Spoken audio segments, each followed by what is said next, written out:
study.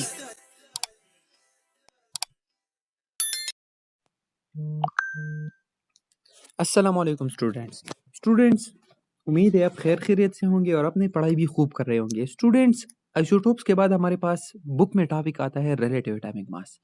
Relative atomic mass का मतलब क्या है और इसकी ज़रूरत क्यों पेश आई, ये हम जानेंगे इस वीडियो में। सबसे पहले टॉपिक का जो पहला लफ्ज़ है ना, वो है रिलेटिव। रिलेटिव का मतलब है रिलेशन। रिलेटिव का मतलब है रिलेशनशिप, एक एटम के मास का स्पेसिफिक एटम के मास के साथ रिलेशनशिप, और वो स्पेसिफिक एटम है कार्बन 12। कार्बन 12 इसका स्पेसिफिक एटम है। जिस तरह हमने रोजमर्रा जिंदगी में हम किलोग्राम को लेते हैं, इस तरह इन्होंने कार्बन 12 को लिया स्टैंडर्ड। अच्छा, तो डेफिनेशन की तरफ आएंगे। The mass of an atom of an element relative to the mass of 112 mass of carbon 12. The mass of an atom of an element relative to the mass of 112 the mass of carbon 12। मतलब कि जो atom है, जो भी atom हो, उसके मास का relation carbon 12 के 12वीं हिस्से के साथ क्या रिलेशनशिप है। मतलब हाइड्रोजन फॉर एग्जांपल एक एटम है, हाइड्रोजन का मास है 1, तो हाइड्रोजन का मास 1 है और कार्बन 12 का मास है 12, तो कार्बन 12 के 12वीं हिस्से का मास कितना हो गया 1 ओवर 12, और वो हो गया 1। इस तरह हाइड्रोजन का एटॉमिक मास है 1।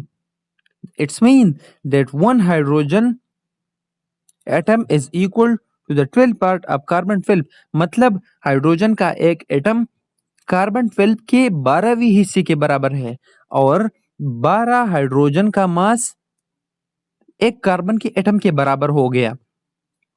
तो सबसे पहले और सबसे आखिरी बात, वाई कार्बन 12 सेलेक्टेड स्टैंडर्ड। इन्होंने कार्बन 12 को स्टैंडर्ड क्यों लिया, दूसरे एटम को क्यों नहीं लिया। तो साइंसदानों ने बहुत से एटम्स को स्टैंडर्ड लिया था, लेकिन वो एक्यूरेट आंसर नहीं देती थी मेजरमेंट में, और बहुत से मुश्किलात थी।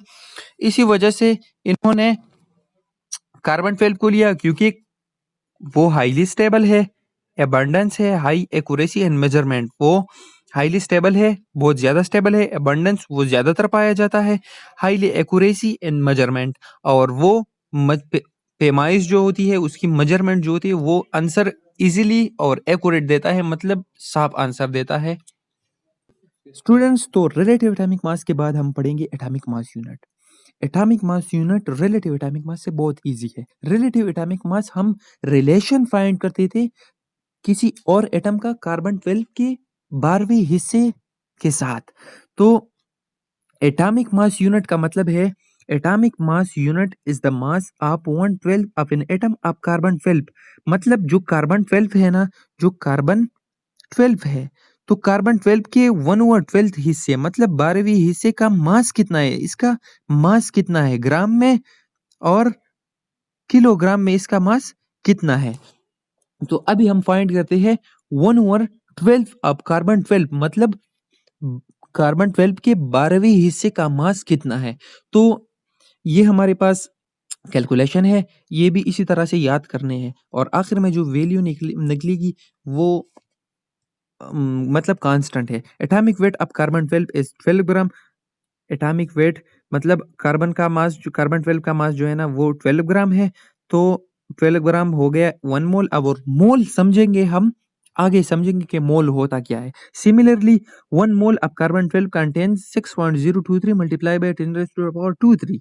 मतलब 1 कार्बन 12 का मास हो गया 12 ग्राम, और 12 ग्राम हो गया 1 मोल। तो 1 mole of carbon 12 contains 6.023 multiply by 10 to the power 23।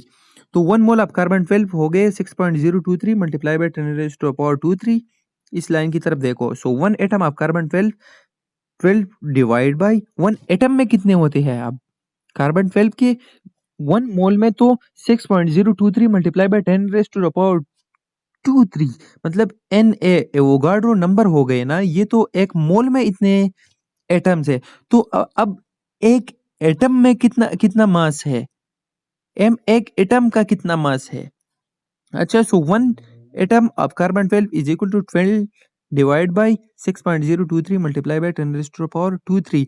अब हम ये समझेंगे कि 1 एटम का कितना मास है, तो वो निकला 1.99 मल्टीप्लाई बाई 10⁻⁻23। Therefore 1 AMU। अब AMU कितना है, ये तो हो गया हमारा एक कार्बन का मास, एक कार्बन का मास। अब हम समझते हैं कि 1 AMU का कितना मास है, मतलब 1/12 कार्बन के 12 पार्ट का कितना मास होता है, तो वो होता है 1 divide by 12 multiply by 1.99 multiply by 10⁻⁻23। तो ये हो गया 1.67 multiply by 10⁻⁻24 gram.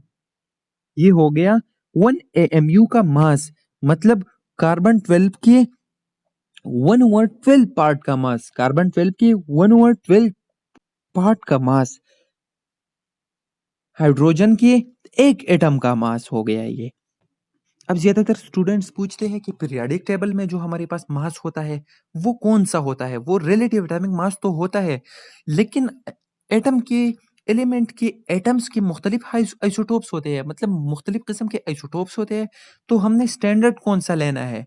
For example hydrogen के 3 आइसोटोप प्रोटियम, ड्यूटेरियम, ट्रिटियम, तो इसका मास तो मुख्तलिफ बनता है, तो हमने पीरियोडिक टेबल में कौन सा मास लिया हुआ है, तो इसके लिए हम लेते हैं एवरेज एटॉमिक मास। और एवरेज एटॉमिक मास क्या कहते हैं इसको, एवरेज एटॉमिक मास, और इसका मतलब क्या है, the weighted average of atomic masses of naturally occurring isotopes. मतलब एक एटम है, एक एलिमेंट है, उसमें मुख्तलिफ किस्म के एटम होते हैं और वो एटम एक दूसरे के आइसोटोप्स होते हैं, तो एक का मास अलग होगा, एक का मास दूसरे का मास अलग होगा, तीसरे का मास अलग होगा, तो हमने स्टैंडर्ड कौन सा लेना है, तो इसके लिए हमारे पास एक फार्मूला है, mass of first isotope, mass of first isotope multiply by average abundance divide by 100 plus mass of second isotopes multiply by percentage abundance divide by 100।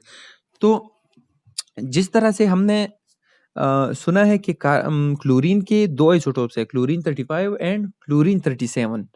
तो क्लोरीन 35 एक अलग एटम है, क्लोरीन 37 एक अलग एटम है, और ये दोनों एक दूसरे के आइसोटोप्स है। तो अगर हम फार्मूले में ये पुट करें कि क्लोरीन 35 और क्लोरीन 37 कितना पाया जाता है, मतलब एवरेज एबंडेंस इसका कितना है, मास ऑफ आइसोटोप्स, मतलब क्लोरीन 35 का कितना मास है, क्लोरीन 35 का कितना मास है और क्लोरीन 37 का कितना मास है, तो वो मास तो अलग अलग होगा। अब हमने स्पेसिफिक कौन सा लेना है, मतलब पीरियोडिक टेबल में 35.5 है, तो वो तो एटॉमिक मास तो अलग हो गया। अब हमने क्या करना है, तो इसके लिए हमारे पास फार्मूला है एवरेज एटॉमिक मास। सबसे पहले हमने मास ऑफ फर्स्ट आइसोटोप की जगह क्लोरीन 35 पुट कर लेना है, मल्टीप्लाई बाय एवरेज एबंडेंस, वो कितना पाया जाता है, डिवाइड बाई 100 कर लेना है। अच्छा, मास अब सेकंड आइसोटोप हमारे पास है chlorine 37 multiply by average abundance. इस पर बहुत ज्यादा न्यूमेरिकल होते हैं और न्यूमेरिकल में आपको वैल्यू दी जाती है, आपको सिर्फ पुट कर लेना होता है फार्मूले के अंदर, डिवाइड बाय 100। तो क्लोरीन का एवरेज एबंडेंस होता है 35.5। तो जो पीरियोडिक टेबल में जो एटॉमिक मास होता है वो एवरेज एटॉमिक मास होता है उसके नेचुरली अकरिंग आइसोटोप्स की। नेचुरली अकरिंग आइसोटोप्स मतलब जो आइसोटोप्स होते हैं उसका उन्होंने एवरेज अबंडेंस लिया होता है, फिर इसको पीरियोडिक टेबल में पुट करते हैं। तो उम्मीद करता हूँ आपको अच्छे से समझ आ गया हो, और अगली वीडियोस के लिए सब्सक्राइब करें। तब तक के लिए अल्लाह हाफिज़।